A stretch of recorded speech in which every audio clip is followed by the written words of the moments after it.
السلام عليكم، ازيكم حبايبي؟ عاملين ايه؟ يا رب تكونوا بألف خير.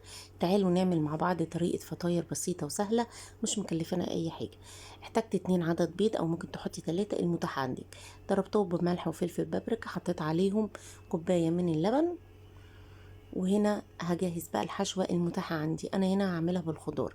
حطيت مشروم وزيتون اخضر، فلفل واحمر او اصفر او اخضر المتاح عندك حطيه. ممكن كمان نحط معاها جبن او فراخ. الفطاير دي طعمها لذيذ جدا، عجبت الولاد قوي، تنفع معاكي في نوادي وفي رحلات. لو جوع اخر الليل.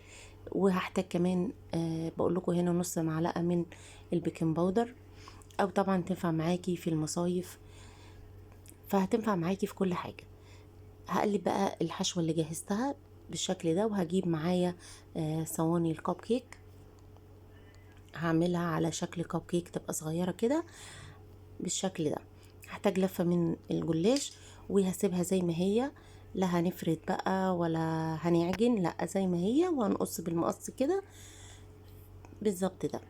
وهجيب بقى ظهر المعلقة، وهبتدي ان انا اوسع او اورق الجلاش، بحيث ان الحشوات تنزل آه، ما بين كل ورقة وورقة بالشكل ده بظهر المعلقة. ممكن تحطي بقى المادة الدهنية المتاحة عندك. انا هنا هعملها بالزيت، عشان اليومين دول يا حبايبي ما باكلش سمنة كتير، فبستخدم الزيت اكتر حاجة.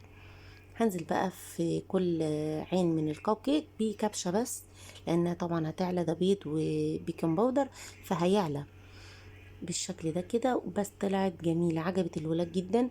ويا سلام لو سخنة بقى حاجة تانية، ممكن كمان تحطي عليها على بعد ما تستوي رشة كده من الجبنة الموتزاريلا او الشيدر، هتطلع برضو طعمها رهيب. بس انا بصراحة ما كانش عندي جبن واستكفيت بكده. عجبت الولاد قوي، وخدتها طبعا معانا النادي، وكان الولاد مبسوطين بيها. اشوفكم على خير.